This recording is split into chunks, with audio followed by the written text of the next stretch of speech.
She scratched his luxury car in the rain. Panicked, broke, she left a sorry note and tried to run. What she didn't know, he was city's most feared mafia boss. And instead of revenge, he wanted her. The thunder cracked like a gunshot over Chicago, and Layla Martinez knew this night was going to end badly. She just didn't know how badly.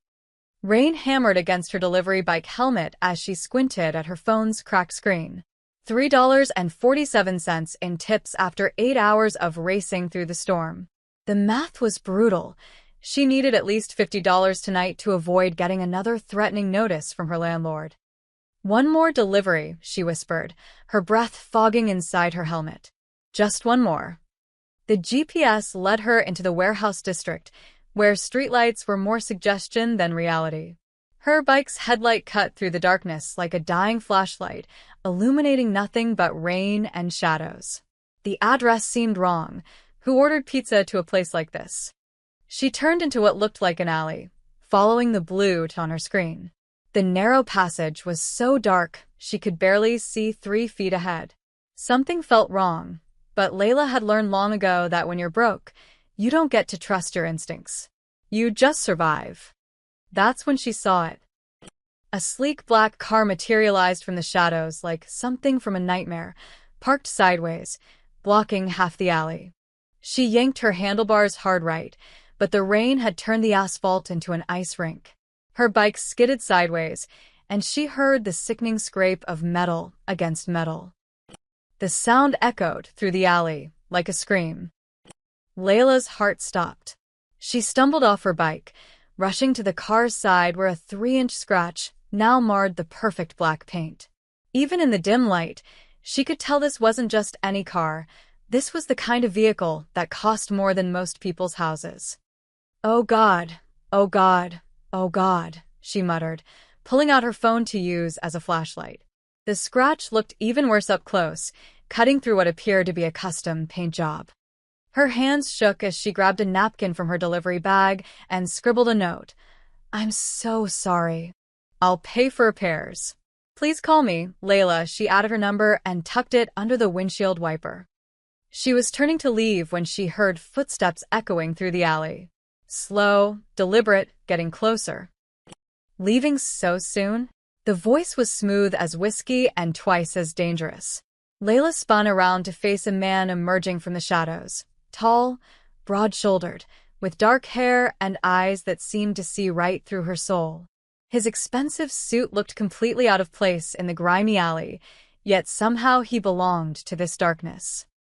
Behind him, 3 other men in suits appeared from nowhere, blocking every possible escape route. "I left a note," Layla said, surprised her voice didn't shake. "I'll pay for the damage." The man walked toward his car with the confidence of someone who owned the world. He ran his fingers along the scratch like he was examining a wound, then looked at her with an expression she couldn't read. "Do you know what this is?" he asked, his voice carrying a hint of an accent, Italian maybe. "An expensive mistake." A smile ghosted across his lips. "A 2023 Lamborghini Huracan. Custom everything. This scratch just cost you about 6 figures." The number hit her like a physical blow. 6 figures. She didn't have $600, let alone 6 figures. Her knees nearly buckled, but something inside her, the same stubborn streak that had gotten her through 3 jobs and college classes, kept her standing. "Then I guess I'll be paying it off for the rest of my life," she said, lifting her chin. "But I'll pay it." That's when something shifted in his eyes. The coldness flickered, replaced by something that looked almost like interest. "Most people who damage my property beg," he said, stepping closer. "Or run. You're doing neither. Begging won't fix your car, and running won't solve my problem." He laughed. Actually laughed, and the sound was more unsettling than his anger would have been. "What's your name?" "Layla Martinez." "I'm Damian Rossi." He said it like she should recognize it, and the way his men straightened at the name told her she probably should. "And you, Layla Martinez, have just done something remarkable." "Scratched your car?" "Survived it." His eyes never left hers. "You see, most people who cross me don't get to walk away and discuss payment plans. But he paused, studying her like she was a puzzle he wanted to solve. You're different. Rain continued to pour around them, but Layla barely felt it anymore. Something in his tone made her skin crawl and her heart race at the same time. Different how? You didn't grovel. You didn't cry. You looked me in the eye and told me you'd pay a debt that could destroy your entire life. He stepped even closer, close enough that she could see the gold flecks in his dark eyes. That kind of fire is rare. Fire doesn't pay for car repairs. No, he agreed, his smile turning predatory. But it does something much more interesting. Before she could ask what he meant, he nodded to his men. Take her. Wait, what? Layla backed away, but there was nowhere to go. I said I'd pay for the car. Oh, you will, Damien said, walking back toward the shadows. But not with money. Strong hands grabbed her arms before she could run. She struggled, but it was like fighting against mountains. Let me go. You can't just. Miss Martinez, Damien's voice cut through her panic like a blade. If you can scratch my car and survive, you belong to me now. The last thing she saw before they pulled a hood over her head was a smile, cold, possessive, and somehow hungry. Then everything went dark, and Layla realized her night had just gotten infinitely worse than she'd imagined. As they dragged her away, she heard him say to someone, "Take her to the mansion, and make sure she's comfortable. She's going to be staying with us for a very long time." The thunder crashed again, but this time it sounded less like a warning and more like a door slamming shut on the life she used to know. Layla woke up on silk sheets. The realization hit her before she even opened her eyes. The fabric was too smooth, too expensive, nothing like the worn cotton sheets in her tiny studio apartment.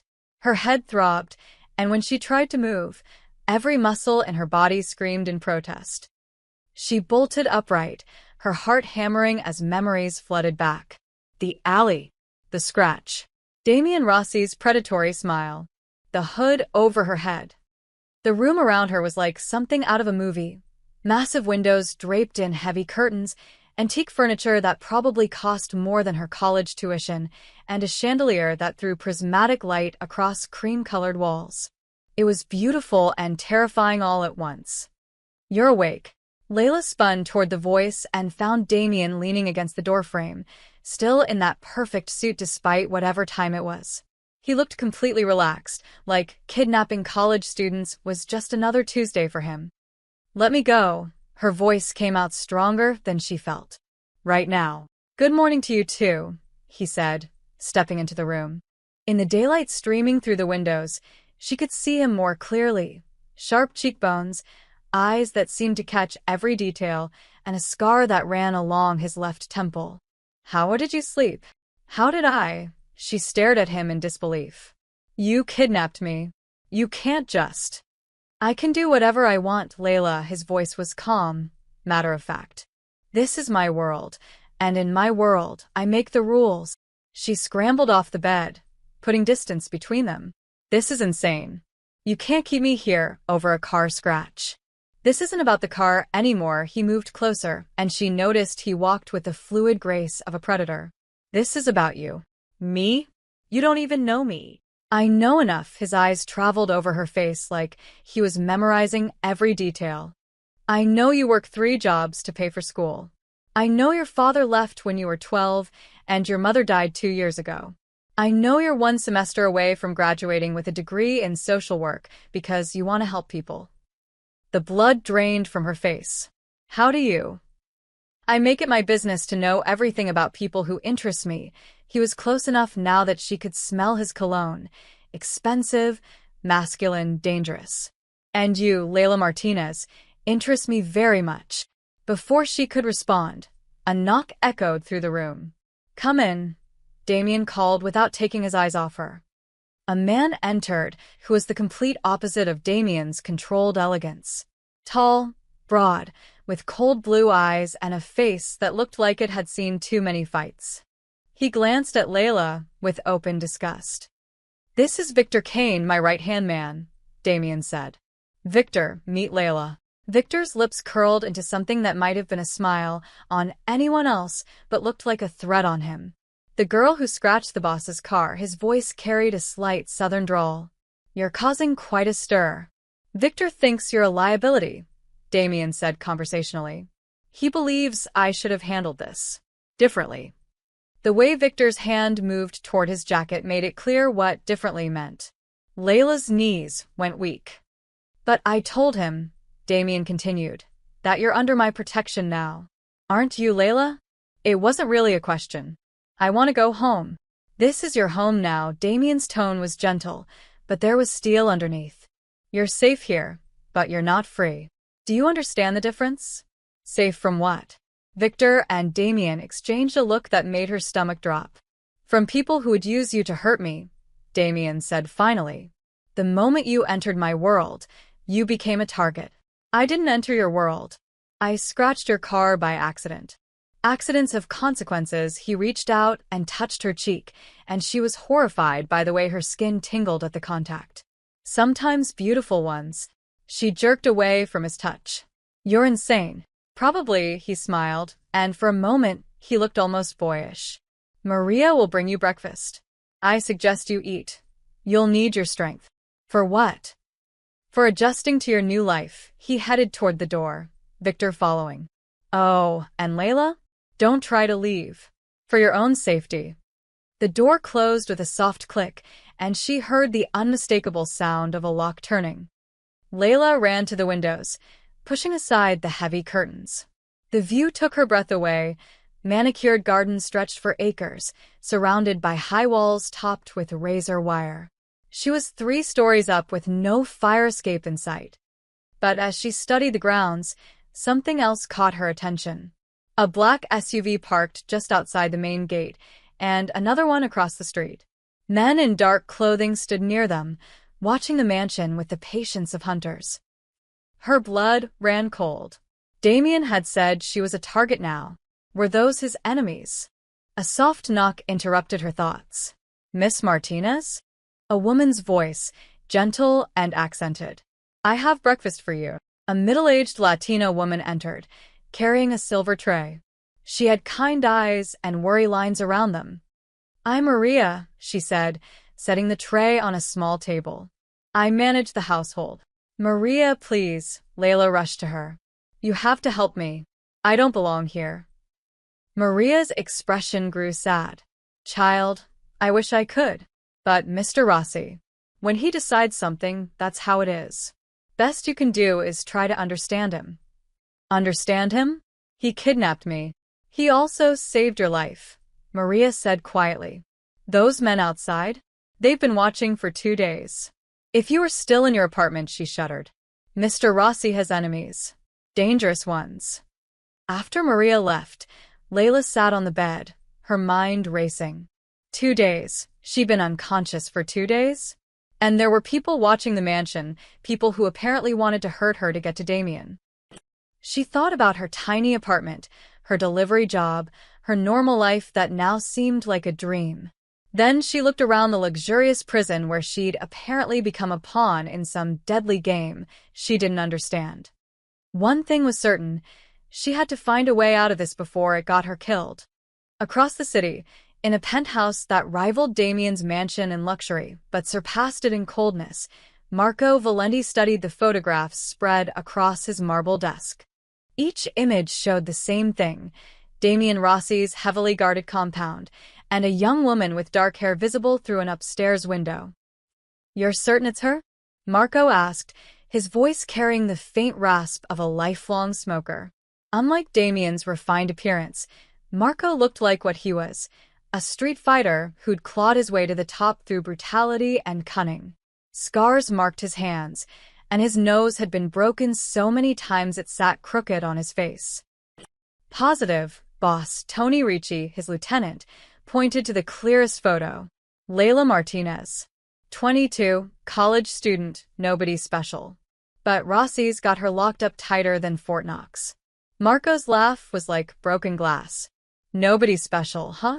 He picked up one of the photos, studying Layla's face. Then why is the great Damien Rossi acting like a lovesick fool? For 15 years, Marco had been waiting for this moment, waiting for Damien to show weakness. Their families had been at war since their father's generation, a bloody feud over territory and respect that had cost both sides countless lives and millions of dollars. But Damien had always been untouchable, protected by his cold intelligence and the loyalty of his men. Until now. This girl changes everything, Marco continued, setting down the photo with deliberate care. For the first time in his life, Damien Rossi has something to lose. What do you want us to do, boss? Marco stood, walking to the floor-to-ceiling windows that offered a panoramic view of Chicago's skyline. Somewhere out there, Damien was probably planning his next move, unaware that his greatest weakness was already exposed. We're going to take her, Marco said simply. And when we do, Damien will come running. That's when we end this war once and for all. It won't be easy. He's tripled security since she arrived. Nothing worthwhile ever is. Marco turned back to his desk, his eyes gleaming with predatory satisfaction. But every fortress has a weakness. We just need to find his. Meanwhile, at the mansion, Layla was discovering that being a prisoner in a gilded cage had its own unique form of torture. It had been 3 days since she'd woken up in Damien's world, and the luxury was beginning to feel suffocating. She'd tried everything. Picking the lock, it was electronic. Breaking the windows, bulletproof. Even attempting to scale down the ivy outside her room. The drop would have killed her. Every escape route led to the same conclusion. She wasn't leaving unless Damien wanted her to. But what bothered her most wasn't the captivity itself. It was the way her body betrayed her whenever he was near. The way her heart raced when he brought her dinner personally, or how her skin burned when his fingers accidentally brushed hers. It was sick, twisted, and completely against everything she believed in. She was pacing her room when voices drifted up from the hallway. One was Damien's, and the other belonged to Victor. She pressed her ear to the door, straining to listen. Surveillance footage from 3 locations, Victor was saying. Marco's men have been watching us for days. Let them watch. Damien's voice was ice cold. They won't get close enough to matter. Boss, with respect, this isn't about getting close. This is about her.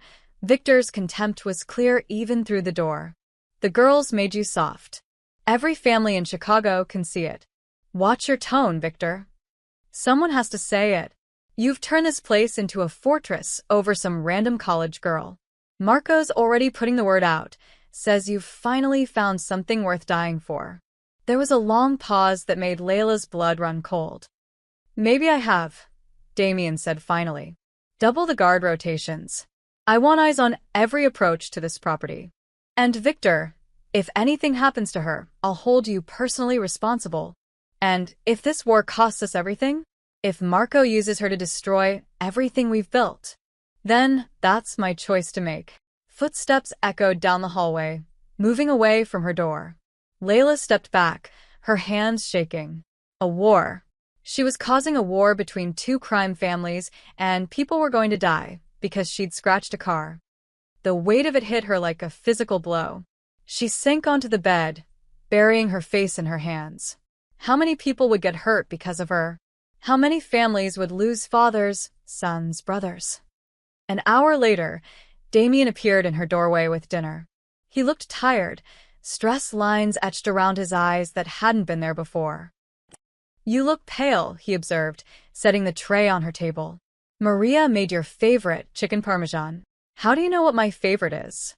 I make it my business to know. He sat across from her, studying her face with those intense dark eyes. What's wrong?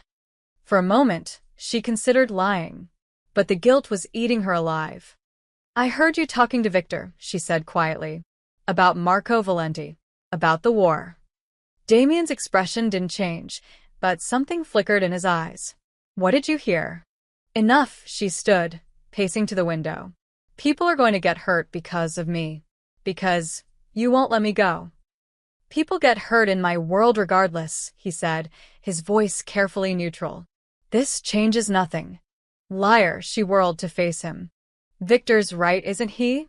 I've made you weak. I've made you vulnerable. Damien was silent for a long moment. When he finally spoke, his voice was softer than she'd ever heard it. You've made me human, he said. For the first time in my life, I have something I can't bear to lose.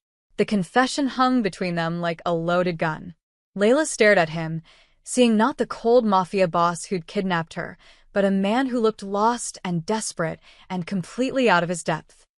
"Then let me go," she whispered. "End this before someone dies."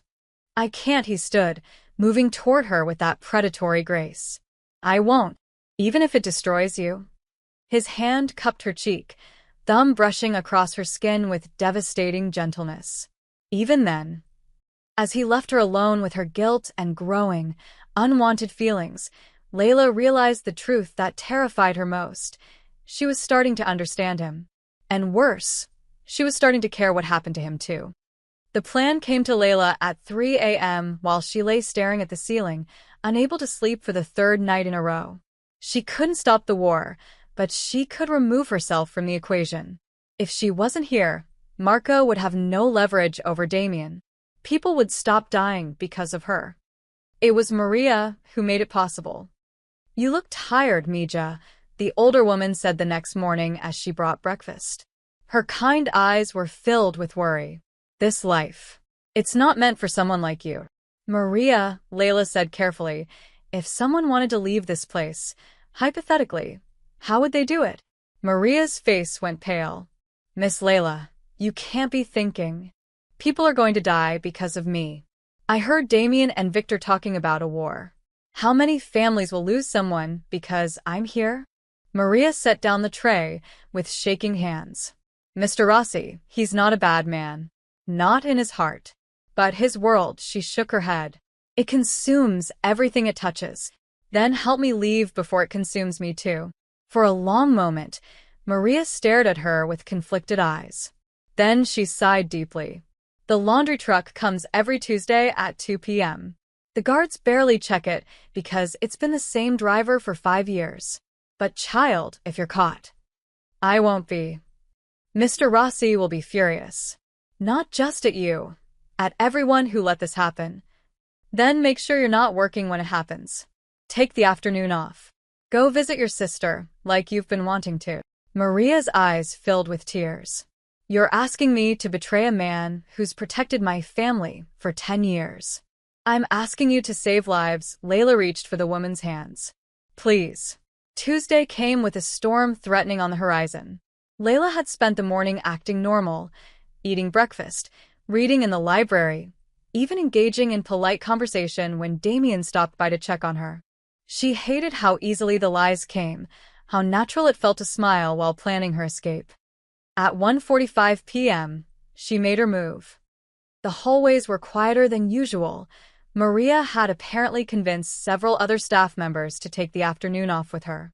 Layla slipped from her room and made her way toward the service corridors she'd memorized during her captivity. Her heart hammered as she reached the laundry room. Through the small window, she could see the truck pulling up to the service entrance. The driver, a burly man in his 50s, was already unloading fresh linens. Layla waited until he disappeared inside, then slipped out the back door and into the truck. She buried herself under a pile of dirty sheets, the smell of industrial detergent burning her nostrils. Minutes felt like hours as she listened to boxes being loaded around her. Finally, the engine started. The truck rolled forward, and Layla allowed herself a moment of hope. She was actually doing it. She was escaping. In 20 minutes, she'd be far enough away to call the police, to disappear back into her normal life. The truck stopped. Voices outside, angry, urgent. The back doors flew open, and hands reached in, tearing away the sheets that hid her. Well, a voice said, gravelly and cold. "What do we have here?" Layla found herself staring into the scarred face of Marco Valeni. Behind him stood 4 men with guns drawn, all wearing expressions of predatory satisfaction. "Layla Martinez," Marco continued, hauling her from the truck. "Damien's little pet. You just made this very easy for us." Terror flooded through her. "I don't know what you want, but—" "Oh, I think you know exactly what I want." Marco's grip on her arm was painful enough to leave bruises. "You're going to help me send a message to your boyfriend. They were dragging her toward a black SUV when the shooting started. Gunfire erupted from 3 directions at once. Damien's men appeared from behind cars, buildings, shadows, as if they'd been waiting for exactly this moment. Marco cursed, pushing Layla behind the truck as bullets sparked off metal around them. "Kill them all," Marco shouted to his men. "But keep the girl alive." The battle was brief, but vicious. Layla pressed herself against the truck's wheel, covering her ears against the deafening sound of automatic weapons. She could hear men shouting, screaming, dying. Then suddenly silence. "Layla." She looked up to see Damien running toward her, his face a mask of cold fury she'd never seen before. Blood spattered his white shirt, and he held a smoking gun in his right hand. Behind him, Victor and 6 other men were zip-tying the few surviving members of Marco's crew. Marco himself lay motionless near the SUV, his eyes staring sightlessly at the gray sky. "Are you hurt?" Damien's hands were on her, checking for injuries with desperate thoroughness. "Did they touch you? Did they hurt you?" "I'm fine," she managed to say. "Damien, I'm—" Then his arms were around her, crushing her against his chest with a desperation that took her breath away. She could feel his heart hammering against her ribs, could feel the tremor in his hands as he buried his face in her hair. "You could have been killed," he whispered, his voice raw. "They could have taken you, hurt you, and I would never have found you." The reality hit her then, not just that she'd nearly been kidnapped, but that Damien had been following her. That this had all been a trap, with her as the bait. "You knew," she said, pushing against his chest. "You knew I was going to try to escape." His arms didn't loosen. "I've known since Sunday. Maria came to me Sunday night, told me about your conversation." Betrayal and rage flooded through her. "You used me as bait. You let me walk into an ambush. I protected you," he said fiercely. "I made sure you were never in real danger." "Never in real danger?" She shoved him hard enough that he had to release her. There were bullets flying everywhere. "Marco could have killed me." "Marco's dead." "His threat is over." Damien reached for her again, but she backed away. "You're safe now." "Safe? I'm your prisoner. I'm trapped here because you're too obsessed to let me live my own life." Her voice cracked with fury and desperation. "I hate you. I hate this place, and I hate what you've done to me." Something flickered in Damien's eyes. Hurt, maybe, or understanding. But when he spoke, his voice was steel. "Then hate me," he said quietly. "Hate me all you want. But you're never leaving my protection again. Even if I have to protect you from yourself." As his men loaded her back into an armored car, Layla realized with sick certainty that her failed escape had only made things worse. She'd shown Damien exactly how far she was willing to go to leave him. Now he'd make sure she never got another chance. For 3 days after the ambush, Layla didn't speak to anyone. She sat by her window, staring out at the grounds that had become both her sanctuary and her prison. Maria brought meals that went untouched. Victor checked on security with cold efficiency.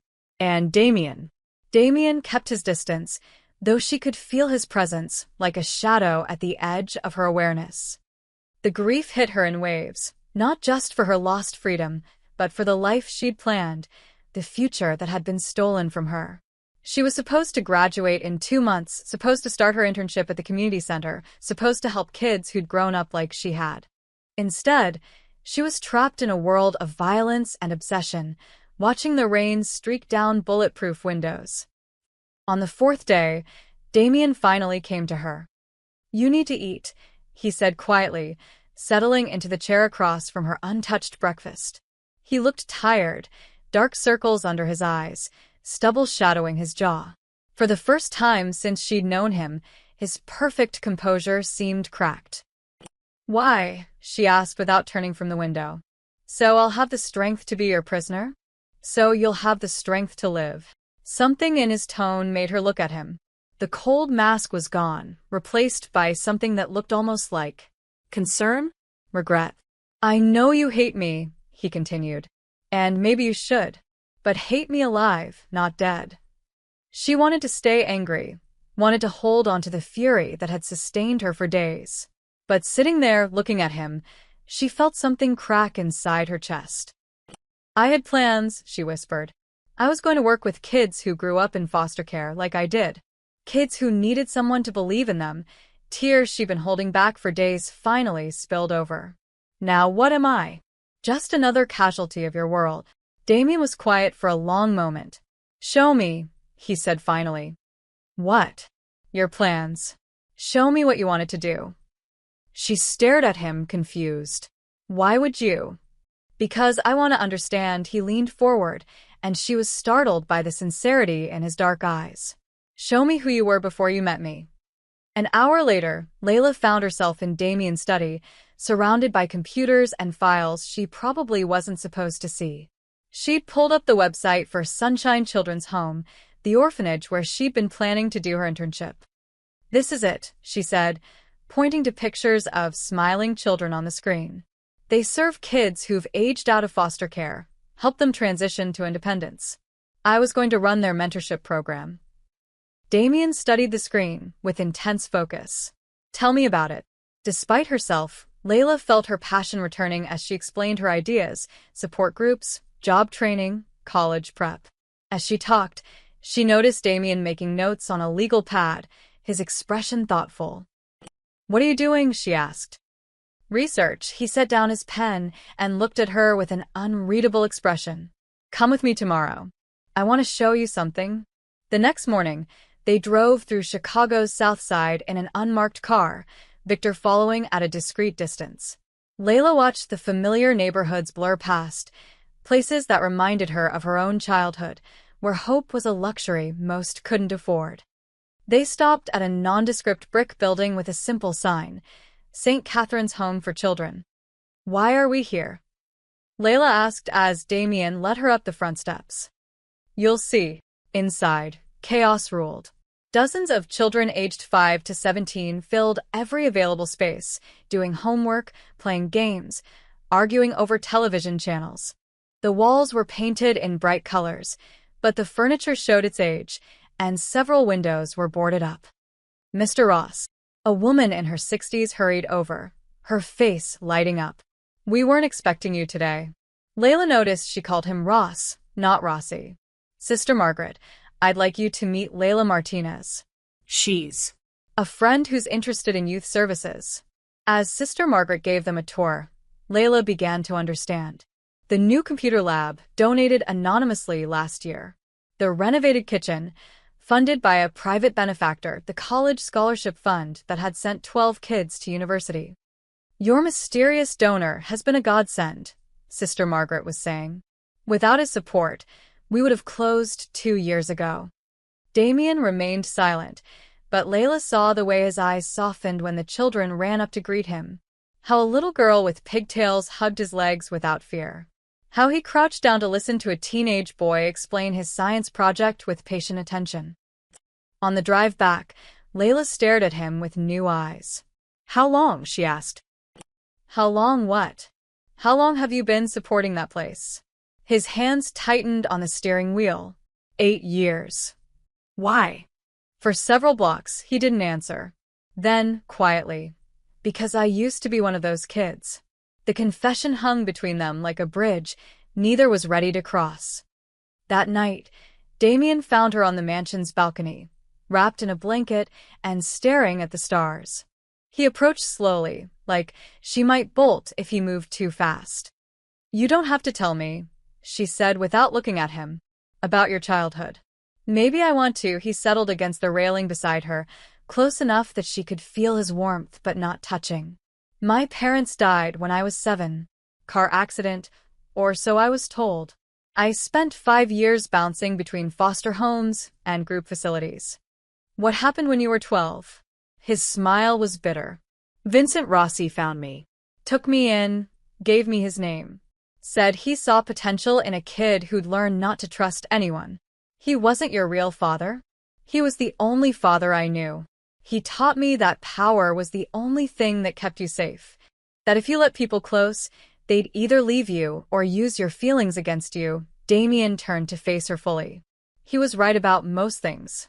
but maybe not everything. The air between them seemed charged with electricity.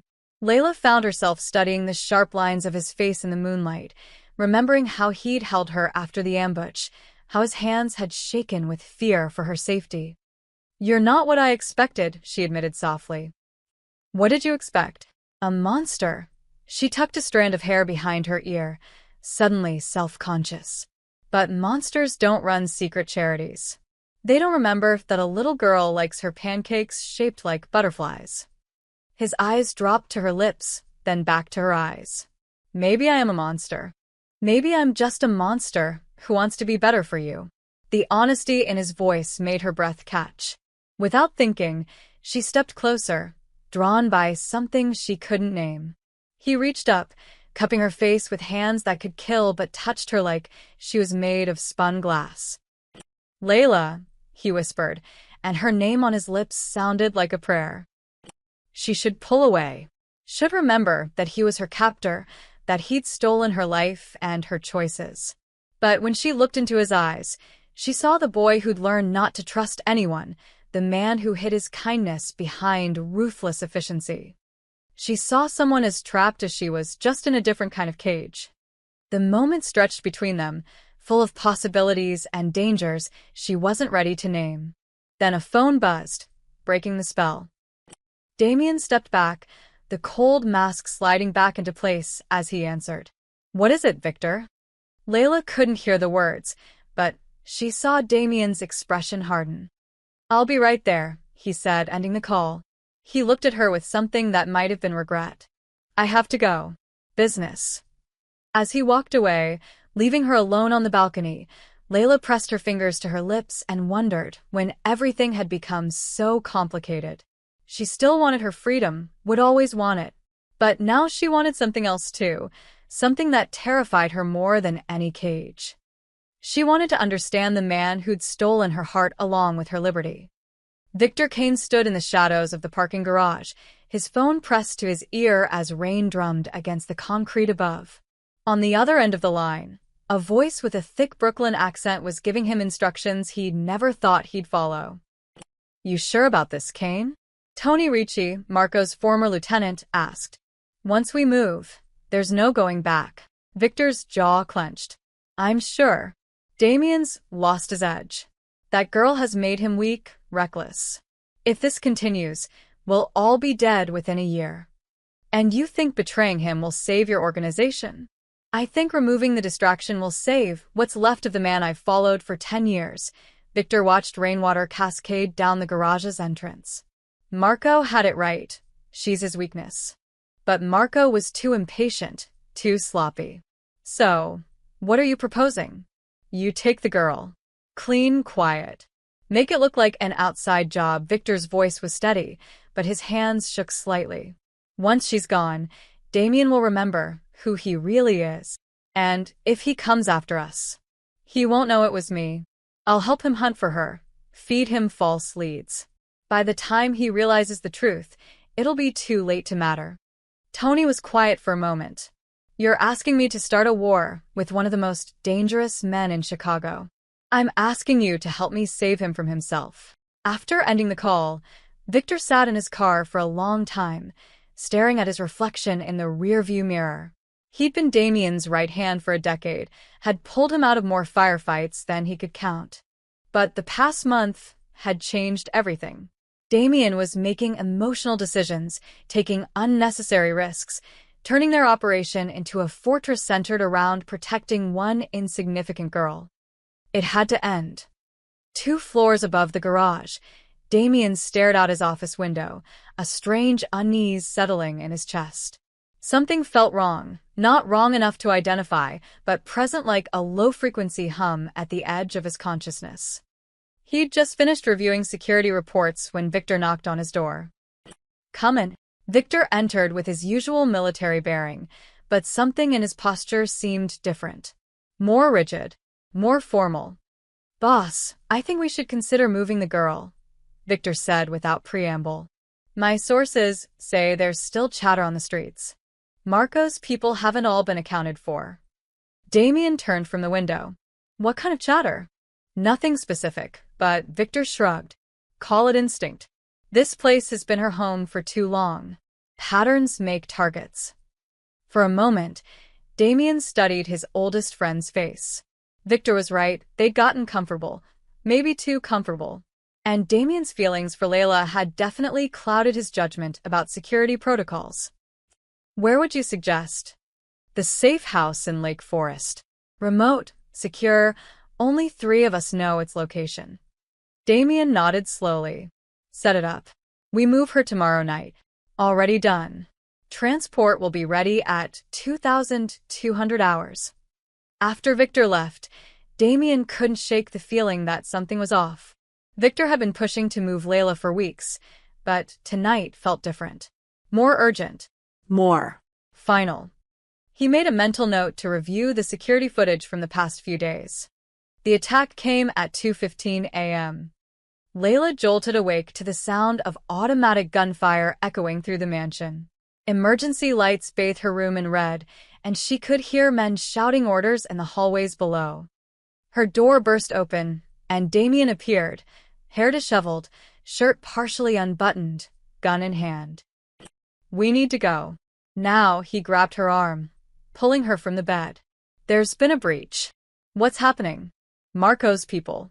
More than we expected, he was already moving toward the window, scanning the grounds below. They're inside the perimeter. Explosions shook the building, and plaster rained from the ceiling. Through her window, Layla could see muzzle flashes lighting up the darkness like deadly fireworks. This way, Damien led her toward a hidden panel in the wall she'd never noticed. Behind it was a narrow staircase leading down. Emergency exit. It leads to the garage. They'd made it halfway down when the lights went out completely.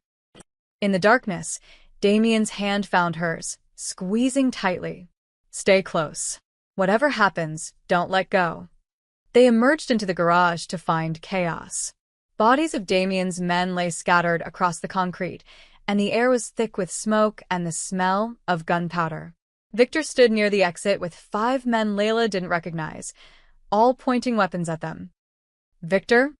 Damien's voice was barely a whisper, disbelief and betrayal warring in his tone. I'm sorry, boss. Victor's face was a mask of grim determination. But you left me no choice. You son of a... Damien raised his weapon, but one of the intruders fired first. The bullet caught him in the shoulder, spinning him around and sending him crashing into a concrete pillar. Damien! Layla screamed, trying to run to him, but strong hands grabbed her arms. No permanent damage, Victor ordered the shooter. He needs to live with this. Damien struggled to his feet, blood streaming down his arm, his face twisted with rage and pain. You think this will save me? You think taking her will make me stronger? I think it will remind you who you really are, Victor nodded to his men. Take her. Victor, please. Layla fought against her captors, but they were too strong.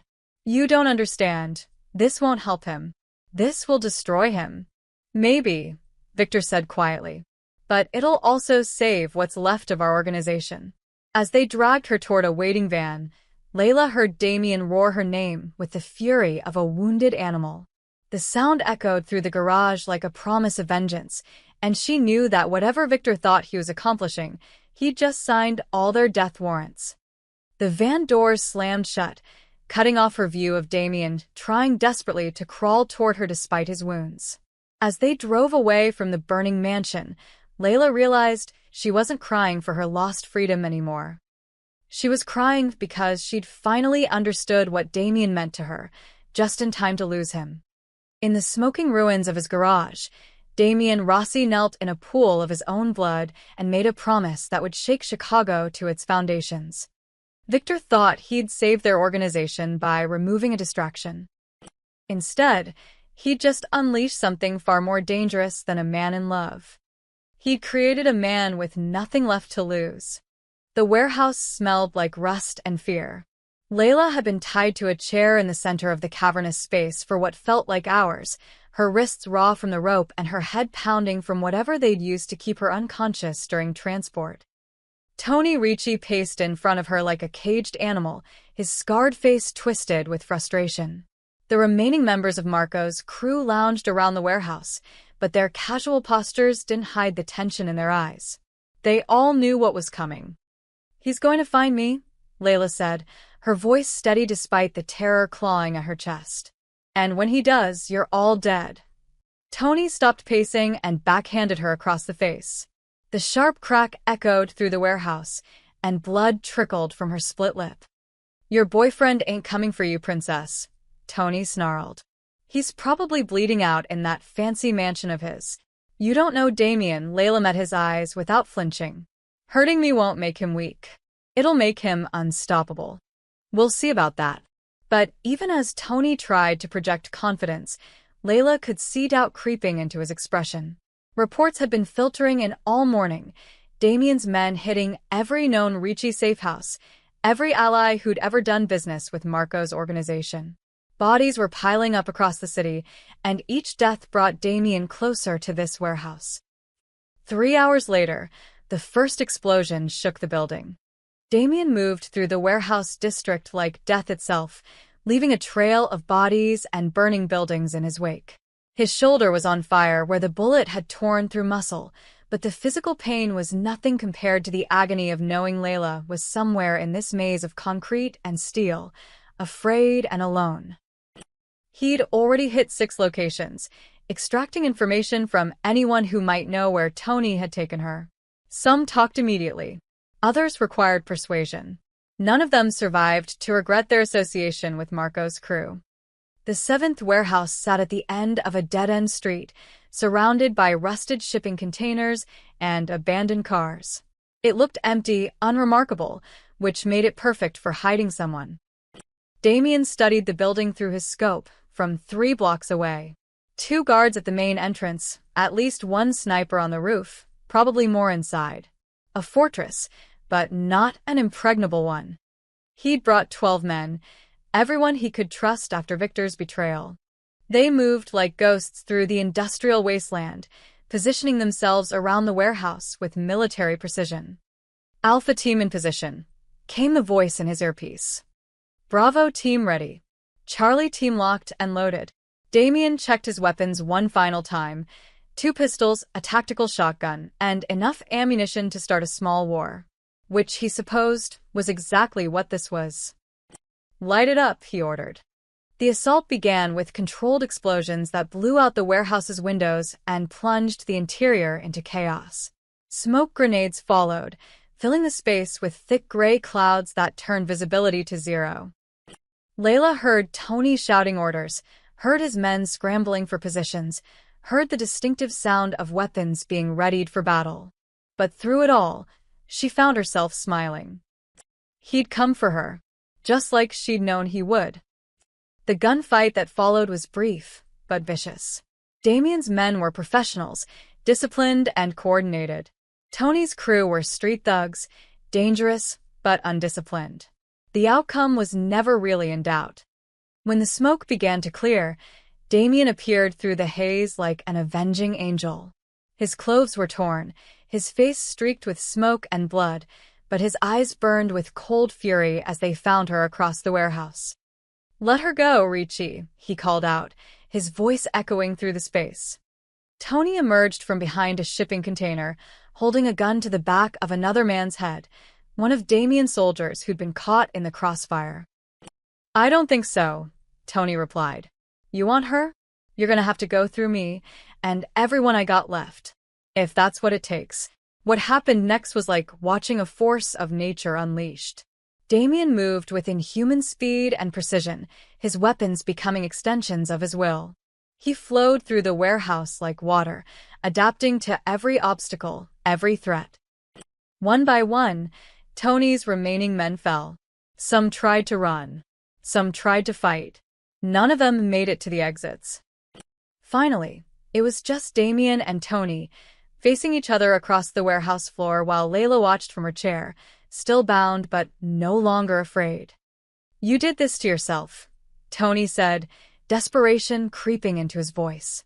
"You chose some nobody girl over your own organization. Over loyalty. I chose love over fear, Damien replied, his gun trained steady on Tony's chest. And you chose the wrong side of a war you couldn't win. She'll never be safe. There'll always be someone else, someone who sees her as your weakness. Damien's smile was colder than winter. Let them come. The gunshot echoed through the warehouse like thunder. Tony crumpled to the concrete, his eyes already glassy with death. Damien holstered his weapon and ran to Layla, his hands shaking as he untied her bonds. The moment she was free, she threw her arms around his neck, ignoring the blood and smoke and violence that surrounded them. I thought I'd lost you, he whispered against her hair, his voice raw with emotion. Never, she whispered back, feeling tears she didn't remember shedding streak down her cheeks. I'm not going anywhere. As sirens began to wail in the distance, Damien lifted Layla in his arms and carried her toward the warehouse entrance. Behind them lay the bodies of everyone who'd tried to tear them apart. Ahead lay an uncertain future, but they would face it together. What happens now? Layla asked as they walked into the Chicago sunlight. Damien looked down at her, and for the first time since she'd known him, his smile was completely unguarded. Now, he said, we go home. But as they drove away from the warehouse district, both of them knew that the real question wasn't what happened now. It was what happened next, and whether the love they'd found in the darkness could survive in the light. The safe house in Lake Forest was nothing like Damien's mansion, just a modest two-story home on a quiet street where neighbors minded their own business and asked no questions. Layla sat curled on the couch, a blanket wrapped around her shoulders, watching Damien pace the living room like a caged animal. He'd barely spoken during the 3-hour drive from Chicago, his jaw clenched with the kind of tension that came from holding back words that might change everything. Now, in the safety of 4 walls and bulletproof windows, those words were fighting to get out. I need to tell you something, he said finally, stopping in front of the fireplace. His back was to her, shoulders rigid with whatever he was about to confess. About Victor? About everything. He turned around, and Layla was shocked by what she saw. The cold, controlled mask was gone completely, replaced by raw vulnerability that made him look younger, more human. About why I really kept you. Her heart clenched. Damien. No, let me say this. You deserve the truth. He sat on the coffee table directly in front of her, close enough to touch but not touching. That first night, when you scratched my car, I could have let you go. Could have taken your insurance information and forgotten you ever existed. Then why didn't you? Because for 30 seconds, you looked at me like I was just a man. Not a boss. Not someone to fear or obey or use. Just a person. His voice cracked slightly. Do you have any idea how rare that is in my world? Layla reached for his hands, but he pulled back. I told myself I was protecting you. That keeping you close was the only way to keep you safe from my enemies. But that was a lie. He stood up, beginning to pace again. I kept you because I was selfish. Because losing you felt like dying. Damien. Victor was right about one thing. I did become weak. I started making decisions based on fear instead of logic. Fear of losing you. Fear of what would happen if you left. He stopped pacing and looked directly at her. I turned you into a prisoner because I was too much of a coward to ask you to stay. The words hit her like physical blows. Not because they were cruel, but because they were true. I never gave you a choice, he continued. Real choice. And that's not love. That's possession. Layla felt tears sliding down her cheeks, but she didn't know if they were from sadness or relief or something else entirely. So, I'm giving you one now. Damien walked to a table by the window and picked up a set of car keys and an envelope. There's a car in the garage. Clean plates, full tank. The envelope has cash and a new identity, driver's license, social security card, passport. Everything you need to disappear. Her breath caught. What are you saying? I'm saying you're free. The words seemed to tear something inside him. You can walk out that door and never see me again. Go back to school, get your degree, help those kids you wanted to help. Live the life you planned before I destroyed it. And you?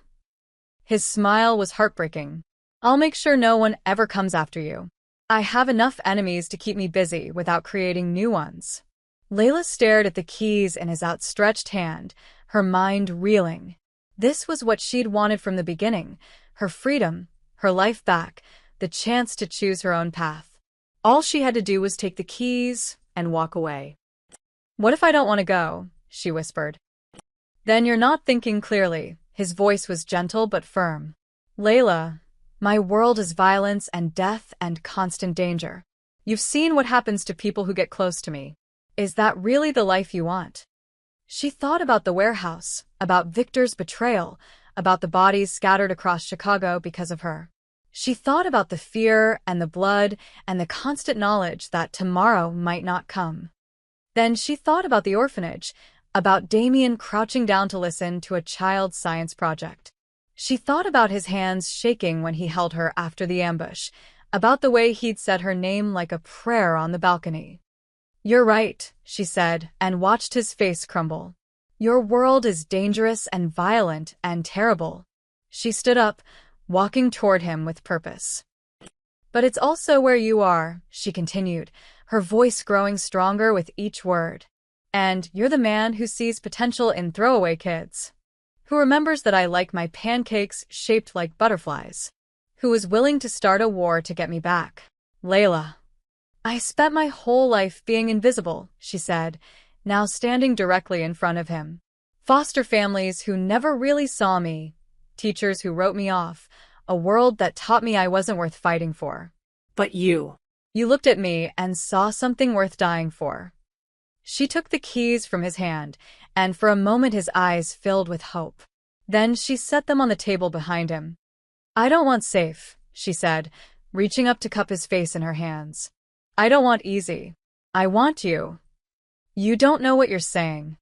"I'm saying I choose this. I choose you.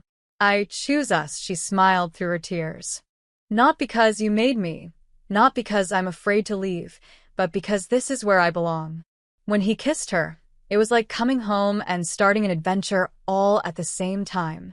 His arms came around her with desperate reverence, holding her like she was the most precious thing in his world. Because she was. "We can't go back to the way things were," he said against her lips. "If you stay, if we do this, you're my partner in everything. Equal choices, equal risks, equal say in what happens next. Promise." "I swear it on my life." As they held each other in the quiet safety of the safe house, both of them knew the road ahead would be anything but safe. There would be new enemies, new challenges, new dangers around every corner. But they would face them together. A broken boy who'd learned to love, and a lost girl who'd found her home in the most unlikely place. And sometimes that was enough to change the world,